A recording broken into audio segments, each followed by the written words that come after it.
everybody and welcome back to Love English. I'm Sabra and today we're going to be looking at 50 alternatives to the word said or say. So this word is repeated a lot, and although I wouldn't say you can suddenly stop using it, you have to use it. It's very common and it is very useful. I would say that there are many alternatives to it which sometimes actually convey the meaning you want better, with more finesse and with a more advanced level. So we're going to look at 50 alternatives to the word say, and some of these are quirky, interesting, but most of all they are varied, and they're going to make your English sound more varied and advanced as well. So without further ado, let's commence.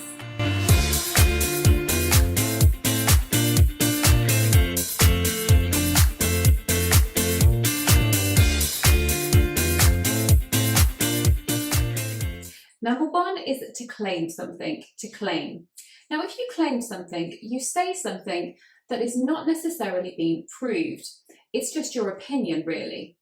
So you might say, journalists have claimed that Lewis Hamilton is the best Formula One driver of all time. Here, it's just their opinion. At the moment, it's not necessarily fact. It could be, but at the moment, we don't know. Number two is to relate something, to relate something. If you relate something, you tell it. And often this can be in perhaps a more formal manner if you relate something.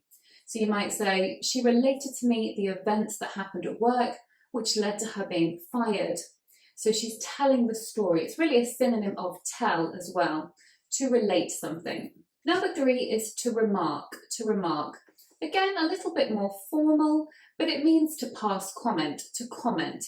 So often this comment is in isolation, or this remark is in isolation. So you might say, he remarked that she looked very young for her age. Number four, to declare something, to declare. Now to declare is where we say something almost like an announcement. So if we declare, it can be that this thing is official, or it can be for a more public audience. However, you can declare something on a much smaller level, but usually it will be with a group. And it will be like making a small announcement, almost like stating something. So in a more official way, you could say the Prime Minister has declared that there will be more restrictions because of the coronavirus. Or on a more smaller level, more informal level, you could say she declared that the meal she had last night was one of the loveliest she'd had for a long time. Or she declared that Italian food is surely one of the best cuisines in the world. Mwah. Number five, to interject, to interject. Now this is where you add something into the conversation between comments, between remarks. So two people are speaking and then somebody else will add something into the middle. They may often say, oh, could I just interject here? Or if I could just interject. And this is where they want to add something into the conversation. Number six, quite a funny one. This is to harp on, to harp on. This is where you talk a lot about something and often it's quite boring for others. So a synonym of this one could even be to nag, where you go on and on about something and it's with the aim of getting someone else often to do the thing you want them to do, or it's just that you want to express your feelings about that. It's where you're perhaps unhappy about something. So for example, my boyfriend often harps on about the price of parking. So let's explain nag a little bit more. So nag is where you speak a lot to the person, you say a lot to the person about something that you don't like, which really you want them to change. So husbands and boyfriends, I'm afraid that they often say that women nag them about things, often because they need to be nagged about things. They might say that their wives or girlfriends nag them about doing the washing, doing the laundry. Being a little bit sexist there, but it does seem to happen. What is it with guys not being able to put things in the laundry basket? Number eight, I've put these two together as they virtually mean the same. This is mutter and mumble. Mutter and mumble. Now, if you mutter or you mumble, you say something often under your breath or not clearly, certainly not publicly. So it's unclearly and perhaps you're doing it privately. It can sometimes be that you don't want other people to hear. So you could be complaining or you just don't want to speak that aloud. So you might say, Grandma was muttering under her breath that the Christmas dinner wasn't as nice as when she used to cook it. Number 9 is to express, to express. Now this is where you say an opinion, an idea or a fact. And it's in a way, if you express something, it can seem a little bit more personal. You say it a little bit more from the heart. So if we say, she expressed her deepest condolences about our loss. Here it sounds formal and it sounds heartfelt. Number 10, love this one. This is to rant. We all need a good rant sometimes. Rant is where you talk a lot about something that is annoying you. So for example, you might rant about the traffic. You might rant about how late the buses are. You might rant about your horrible boss at work. There are any number of things that we can rant about, but it's where we need to speak a lot. We need to get it out, the things that are making us unhappy. So the other day, Leila was ranting about the fact that we don't have 250,000 subscribers yet on YouTube. Come on guys, click that subscribe button and stop Leila from ranting. Number 11 is to state. This is where you say something clearly and without any doubts, often because you really believe it or it is fact. She stated that eating large amounts of chocolate every day can't be good for you. What a shame. Number 12 is to utter. To utter is just to say something or even to make a noise with your mouth. And we often use this more in writing actually, it's quite formal. But we can sometimes say it in speaking. We might say, you haven't uttered a word, which means you haven't said a word. But it's probably one of the more unusual ones that we've done so far, but much more common in writing. I just don't love you anymore, she uttered sadly. Number 13 is to disclose something, And this is where you make known private or secret information. So if you're gossiping about something, you might say, what can you disclose to me? Often this phrase is used formally. For example, it could be, the company have disclosed their recent figures and they show a drop in sales. So you might see this word in the newspapers, on the news, things like that. Number 14, to mention. Now to mention something is to say it briefly, almost to drop it into conversation. So often people follow up something by saying, you mentioned, and this is where they want more details. They want you to talk more about that. So you might say, you mentioned that you lived in London. Which part did you live in? And this is where they want you to say more. Number 15, to reveal. To reveal is to, again, make known secret or sensitive information. So we could say, she revealed the fact that her and her husband have not been living together for months. So this one is a synonym of disclose, which brings me to my next one, which is to divulge. These all mean more or less the same. Divulge, again, is to make known private or sensitive information. For example, the CEO refused to divulge information about her salary. Number 17, to yak. Now, this is a synonym of harp on. We can also say to yak on, or we can just say to yak. We might say, those two were yakking all morning. I don't know what they were talking about, but they didn't stop. So to yak. This just means to talk a lot and at length about something. It's not got such a negative connotation as to harp on, but it means to talk a lot and at length. And sometimes men might tease women and say, you two have been yakking for hours, or my wife loves to yak on the phone. Number 18 is to report something. This is a synonym of to tell. And this is where you tell something exactly as it happened. That is the job of a reporter, to report events, to tell them exactly how they have happened. So if you report something, you state the facts. For example, the newspapers are reporting an economic downturn due to the coronavirus. Number 19, to conjecture. A little bit difficult to pronounce. To conjecture. If you conjecture about something, this is where you guess about something, not necessarily with proof.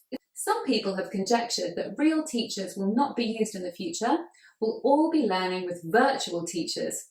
Imagine that. Number 20, to come out with something. And this is where you say something without thinking about it, without a filter, we might say. So without thinking, is that an appropriate comment or not? So often people who are a little bit blunt or a bit tactless tend to come out with things. Like people who say, oh, you're looking tired, or have you put on a bit of weight? Things which are not appropriate, but they come into their head and they just say them. Number 21 is to suggest. Nice, easy one. This just means to put forward an idea or something you could do or could say, something like this. So for example, He suggested going to the cinema. Next one is to allege something. To allege. And this is where you say or you accuse someone else of having done something, or a company of having done something wrong or illegal. And often this is without proof. However, it can be proved later that it was true. So you could say the footballer alleged that the other footballer had fouled and the referee had not called him out on it. Number 23 is to cry. Now this is not where you shed tears. No, this is a different meaning of to cry. If you cry something, you actually say it loudly and passionately. It can be negative or it can be positive. So you could say, the bride cried happily, it's my wedding day today. Or you could use it negatively and say, I'll never find the love of my life, she cried. Number 24 is to retort. Now if you retort, this is in response to something that somebody else has said to you which you didn't like, so you've been provoked and you are replying to them in a negative way. So it's a little bit of an aggressive way to speak back to somebody. So for example, if someone says to you, I think you need to go to the gym, I think you need to lose weight. If you don't like this, you could retort by saying, well, you're not exactly skinny yourself. So you're insulting them back, so to retort. A synonym of this is to snap. If you snap at somebody, you speak to them angrily or in a cross manner, so in a grumpy manner perhaps. Not necessarily because you've been provoked, it can just be that you're angry with them. But if you snap, you'll say something angrily to them. There is another meaning of the word snap, so if you know that, tell me about that in the comments below. A little bit of homework for you. What's the other meaning of the word snap? The next one is to affirm, and this is to state something publicly or officially. So it's almost like confirm as well, to affirm. So we could say the Prime Minister has affirmed that there will be coronavirus vaccines by the spring. Next one is to dispute something. Now this is where you disagree with something and you want to challenge it. So it could be a decision, or it could be something that has been decided for you at work which you disagree with, but you want to say, no, I don't think that's right. For example, in the case of the American election, Donald Trump is currently disputing the result of the American election. He's saying there was voter fraud and things like that, so he's disputing it. So number 28, if you have a teenager, you will definitely understand the meaning of this. You will get it straight away. This one is to answer back, Now teenagers do this a lot, and children as well can do it now as well. And to answer back is where somebody says something to you, often somebody who is in authority, so a parent or someone at work who is above you. Now, if you answer back, you respond to a request or something that somebody older than you has said, and you respond in a way which is quite rude. So, for example, if your mother says to you, go and tidy your room, you might say, oh, but I like the mess. No, I don't want to do it. I like the mess in my room. This would be to answer back. Number 29 is to echo something, Now, to echo is, of course, where a sound comes back exactly the same. So if you echo something, you say or you agree with what somebody else has said. So you could say, our ideas on how to teach English echo the ideas of many modern linguists. Or you could even say, I echo her thoughts. Next one is to contest something, to contest it. Very similar to dispute, or perhaps a little bit more aggressive than dispute. So to contest something is to say, no, I think that's wrong, I'm disagreeing with it. And this can be quite official or formal. So you could say she's contesting her dismissal from work on the grounds that she believes it was unfair. 31, this is a good one, a little bit more funny one, as we've had lots of formal ones so far. This one is to slur, So if you slur your words, either you're very tired or you've had a bit too much to drink, a bit too much alcohol. So to slur is when our words don't come out clearly. You can imagine when somebody is drunk, if they've had too many bottles of wine, the words don't come out very well. So we could say, Leila started slurring after too many gin and tonics. Just kidding, that wouldn't be our Leila. No, never. 32, nice easy one, to deny. To deny is to say that something is false, to say, no, I didn't do that. The next one is to acknowledge, This is where you admit something, where you say something reluctantly. So you say, okay, yes, that is true. So for example, you could say, she acknowledged that she is behind with her schoolwork. Number 34 is to feedback, And this is where you give information back to a person about something that they have presented to you or given to you. So often teachers' feedback or bosses' feedback or other teams at work will feedback, but you've presented to them or you've shown them something or you've given in some work and then they feedback to you, so they tell you what they thought of that. So you could say the professor is going to feedback to us on our presentation today. Next one is to debate. This is where you express your views on something, and this is where a lot of different opinions will be put forward. So in a debate, you are saying, well, this is my view, and someone else will come out with a different view, with an opposing view, and you two will debate. Many universities and schools have debating clubs. So to debate. The less formal version of this, of course, is to argue. And this is where you disagree and it can get a little bit shouty. So this is where you have crosswords. Next one is perhaps a more formal version of to express. This is to convey. So we could say, convey my best wishes to your family. So in a formal context, it's a lovely way to say, express something. Please convey my best wishes to your family. Next one is to grumble, So to grumble is to complain about things. So you might say, oh, my daughter woke up 5 times last night, or oh, isn't the winter awful, it's so cold, and you might carry on grumbling about this. But it's not the same level as a rant. A rant is where you're more angry. Grumble is a slightly less version of rant. It's not quite so aggressive. It's more just sort of moaning, complaining. Number 39, I have to include these. I know that you know them, but of course, other options from say are to disagree and agree. Agree, you think the same. Disagree, you don't think the same. Number 40, this is to announce. This is where you make a public statement about something. Now, it can be for a large audience or a small audience, so it can be within a family, for example, but very often it's for a much more public audience. So celebrities, politicians, people in the public eye make announcements. So you could say the Duke and Duchess have announced that they are expecting their 4th baby. Number 41, to imply. Now, if you imply, you say something in a way that is subtle. So you don't say, oh, I think we should do this. You say it in a more subtle way, like a suggestion. And sometimes people might say, well, what are you implying? Meaning, what are you trying to say? They might want you to say it more clearly or more plainly. Or you might say, well, I didn't mean to imply any criticism. Or, oh no, I wasn't implying that, if somebody takes your words the wrong way. So it's to express something indirectly. Number 42 is to comment, very similar to remark. And this is where you say something in isolation on something. You say, this is my opinion, it's just one thing. So for example, journalists will often ask celebrities, they will often ask politicians, can you comment on this? They'll be with their microphone, they'll say, oh, can you comment on the recent decisions, or can you comment on what the government's doing? Next one is to assert something. If you assert something, you say it in a very strong manner as you believe it to be true. So you say it with conviction. So you might say, the lawyer will assert his client's innocence. So this is where the lawyer will state clearly, or will fight for this. So it's where you're really putting something forward very strongly because you believe it to be true or fact, to assert something. Number 44, to advise. Nice, easy one. My teacher advised me to study harder, to make a recommendation, to tell someone what they should do. Number 45 is to communicate. To communicate just means to say, to tell. It's very general.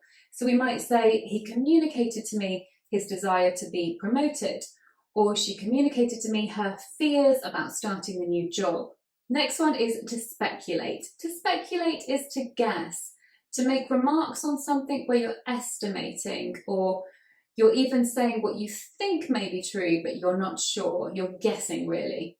So we've been speculating about who's going to win the Premier League. Next one is to have your say. And this is where you have an opinion on something and you want to express it. And so you want to have your say. You want to express what you feel about something. So you might say, can I just have my say? Meaning, can I just put in my opinion? We often say this when we feel we haven't been heard, we haven't had a chance. We might say, I want to have my say now. The last 3 guys, I know you know, but I have to include them, of course, because they are synonyms. to respond, which of course means to reply, to come back to somebody, and then speak and tell. Now, I'd like you guys to use any of these in a sentence below. Do try them out. And as well as that, if you can think of any more synonyms of to say, then please do leave them in the comments below. Start using them today, guys, so you can start varying your vocabulary more, sounding a little bit more advanced and not being too repetitive. Okay, everybody, thank you very much for watching, and we'll see you in the next video. Bye-bye.